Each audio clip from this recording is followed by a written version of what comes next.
CCP Sports official defects during Olympics? Commentator, better to run if you can.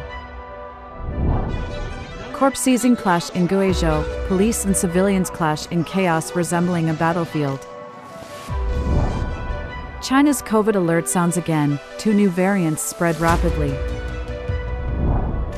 Liaoning riverbank collapse, 18-meter breach forces emergency evacuation. Farmers settling in towns? The CCP launches a new plan to exploit farmers. Xi Jinping takes strong action as at least 12 financial officials fall in July. It's all covered in today's China Truths. CCP Sports official defects during Olympics? Commentator, better to run if you can. Amidst the excitement of the Paris Olympics, Chinese social media is abuzz with rumors that Yuan Haoran, a Chinese representative to the International Swimming Federation, is seeking political asylum in France and will not be returning to China. On August 5th of this year, a message went viral online: Paris Olympics big news, Yuan Haoran, the Chinese representative of the International Swimming Federation, is seeking political asylum in France and won't be returning to China to face disciplinary action and investigation. This rumor has quickly garnered attention online, with comments such as, "The 50-cent army began to name and shame this individual just yesterday. I assumed they were overly bold." It turns out he has fled. With Paris abuzz, one wonders if others might follow his lead. Another online user commented, scouring through his past Weibo posts, "It appears he's what you might call a rebel within the system." Given the prevailing public opinion in China, his return could prove catastrophic. If true, seeking political asylum in France would indeed be a prudent decision for him. While the authenticity of this news remains unverified, it is confirmed that all of Yuan Haoran's Weibo posts have been deleted and his account shut down, with Chinese social media also echoing criticisms of Yuan. Radio Free Asia reported that their correspondent at the Paris Olympics has approached Olympic Committee spokesperson Mark Adams in the past 2 days concerning the rumors of Yuan Haoran's asylum bid. Adams has confirmed that there is currently no information available. The correspondent has also reached out to the World Swimming Federation, which has not yet responded. Yuan Haoran under investigation by Chinese authorities. China's state-run media outlet China Sports Daily reported on Tuesday, August 6, that an official from the State General Administration of Sports confirmed they are investigating Yuan, a cadre from a subordinate unit, for inappropriate remarks made on his personal social media. The controversy began on August 2 when a Weibo account named Medley Swimming posted an analysis in France regarding the purple hue on American swimmers' faces after races. The post suggested that the discoloration was due to intentional color grading by Chinese broadcasting platforms, a claim that sparked dissatisfaction among many Chinese netizens who accused the account holder of being anti-China and a traitor. Internet users quickly identified the account holder as Yuan Haoran, and further investigation revealed past Weibo posts containing numerous criticisms of China. For example, his critique of the CCP Air Force's J-10 incident and the military drills toward Taiwan following Pelosi's visit are now seen as gravely offensive in the current CCP rule, warranting vilification and harsh penalties, with the potential for immediate conviction. Furthermore, in one post from 2016, Yuan praised the calmness and confidence of the Japanese people while criticizing the Chinese people for being restless and uneasy. As public pressure mounted, Yuan deleted all his Weibo posts and closed his account on August 4. As of Tuesday, August 6, his account remained silenced for violating relevant laws and regulations. On August 6, independent commentator Kai Shinkuan posted on the X platform that the General Administration of Sports' response was completely driven by fear of the little pinks and the old radicals. He stated that this is a typical outcome of political dominance in current China, and that prosecuting Yuan Haoran for his statements marks a landmark event of the new cultural revolution. His Weibo account was banned, and its contents were erased, clearly a result of fear or intimidation, whether voluntary or not. Kai argues that if Yuan Haoran were to return to China now, his outlook would be bleak. It's better for him to flee, and his consideration of political asylum stems from being hounded by the angry little pinks and the General Administration of Sport. Yuan Haran's current status remains uncertain, yet numerous international netizens are advocating for his swift escape. Some commented that, escape if you can, or resign yourself to fate. Hurry, time is running out. Support his quest for asylum. The crazier it gets, the closer we are to the end of communism. Corpse-seizing clash in Guizhou, police and civilians clash in chaos resembling a battlefield. In Guizhou's Anshuan, a violent corpse-seize clash has erupted between police and local residents. A video, released on August 5 by an X account yesterday, revealed that Anshuan city officials, in their push for cremation policies, deployed a large number of officials to Yincheng village with orders to forcibly remove bodies traditionally buried by the villagers. The villagers, however, put up a fierce resistance. Starting on August 3, they set up tents at the village entrance and used coffins as barricades to block the officials' attempts. On August 4, a violent confrontation ensued involving hundreds of heavily armed public security officers and civil servants clashing with villagers. The video footage shows public security officers using batons against the villagers, who fought back with sticks, bricks, and fireworks. The area was filled with explosions and smoke. The scene was chaotic, resembling a war zone, and the villagers were temporarily able to repel the officials. The authorities retaliated in the early hours of August 5, mobilizing a large police force to suppress the villagers. They preemptively cut off electricity and communication networks to prevent organized resistance and used excessive amounts of tear gas, leading to injuries and arrests among the villagers. According to NTD TV, many netizens from different regions expressed their dismay at the CCP's actions, criticizing the government for using its arsenal not to protect the nation but to target the vulnerable and sick. Some netizen left comments like, "Hundreds of vehicles, over 1,000 people came to capture. The Chinese people have always valued the peace of burial. We simply want our deceased to rest in peace. But our so-called good government mobilized thousands of armed officers, cut off our power and internet, used tear gas, and harmed and arrested many innocent people. They are determined to exhume bodies for cremation, even though our village doesn't even have a public cemetery. What is the reason for all of this? This is not the first time such an incident has occurred in Guizhou province. In January, a similar video went viral showing local authorities attempting to forcibly seize the ashes of an elderly person in Dongguling village. The villagers, mainly from the Miao ethnic group, united in resistance and briefly detained hundreds of public security and SWAT officers. The authorities were eventually released after apologizing. China's COVID alert sounds again, 2 new variants spread rapidly. Continuing our coverage of the latest coronavirus outbreak developments in China. On August 4, a member of the China Association of Traditional Chinese Medicine Research and Development shared alarming news: the COVID-19 virus has undergone further mutations and upgrades. 2 new super variants have emerged, identified as the JN.1 variant strain XDV and KP.3. Families with children are particularly at risk, as these new strains are highly contagious.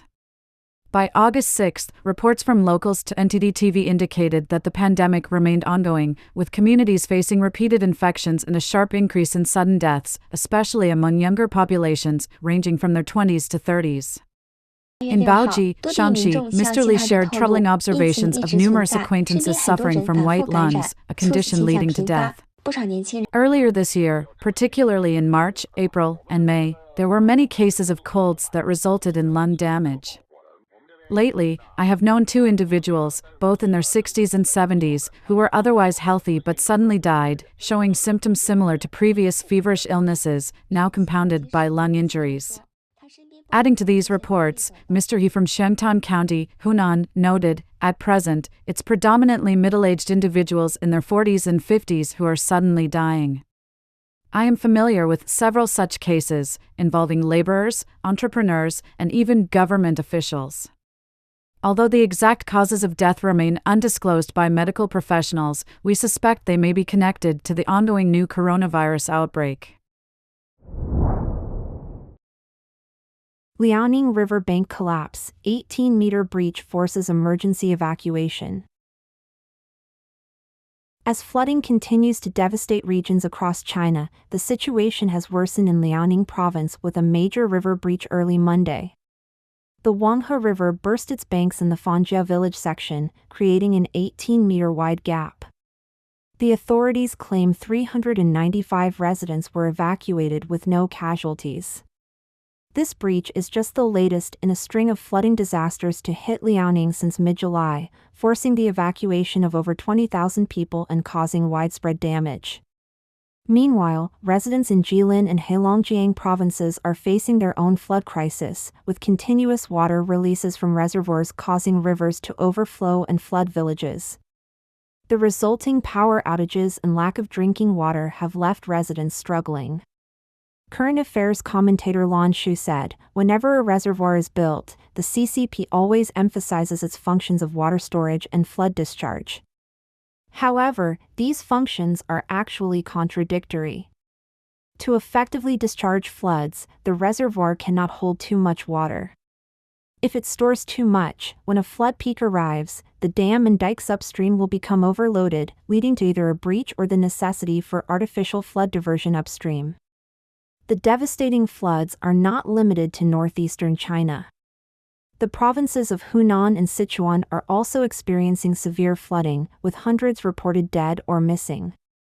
On August 3, a sudden flash flood and mudslide in Guizhou town, Kongding City, Sichuan caused a highway bridge to collapse, sending multiple vehicles plunging into the water. Official reports claim 10 deaths and 17 missing, but residents say the actual numbers are far higher.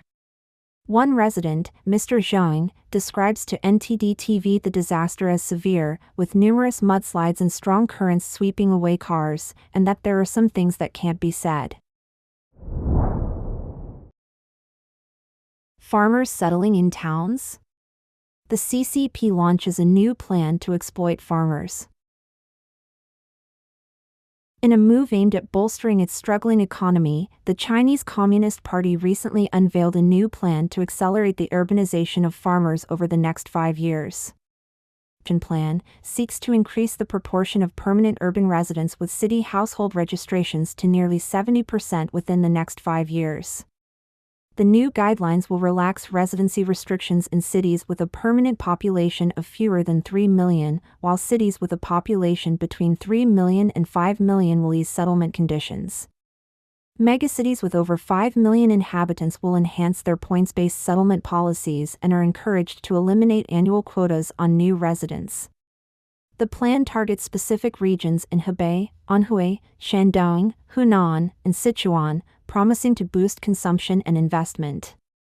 However, Associate Professor Feng Chongyi from the University of Technology Sydney said that China is currently grappling with 3 significant crises: a real estate crisis, a financial crisis, and a government fiscal crisis, especially at the local levels.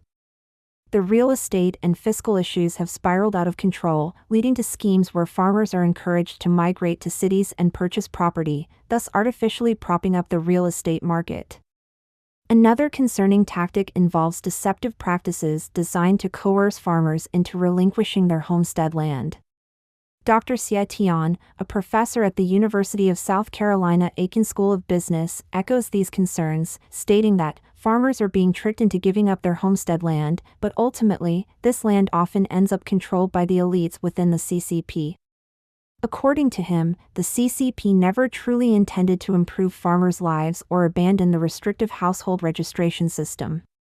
He said, if they were to abandon it, it would mean allowing everyone the freedom to migrate.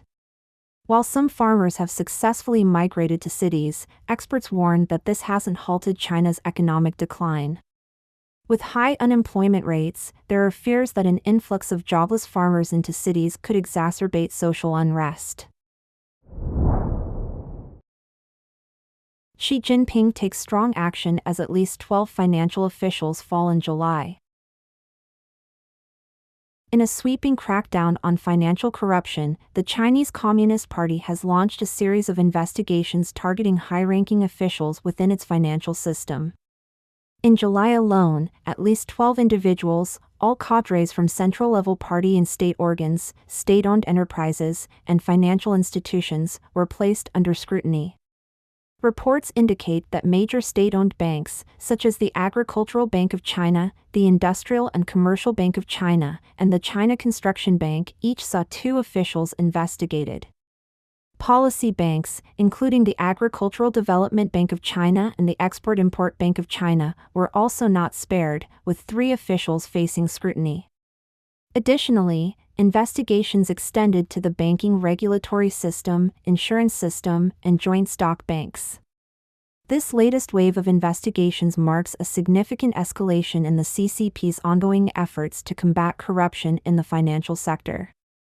By the end of July, at least 61 individuals had been investigated, highlighting the parties to root out illicit activities within this critical sector. The CCP's anti-corruption campaign gained further momentum in April with the launch of a new 3-month round of inspections focused on financial corruption. These inspections targeted key institutions such as the National Development and Reform Commission, the Ministry of Finance, the National Financial Regulatory Administration, the China Securities Regulatory Commission, the People's Bank of China, as well as the Shanghai and Shenzhen stock exchanges. Experts have long identified the financial sector as a breeding ground for corruption within the CCP.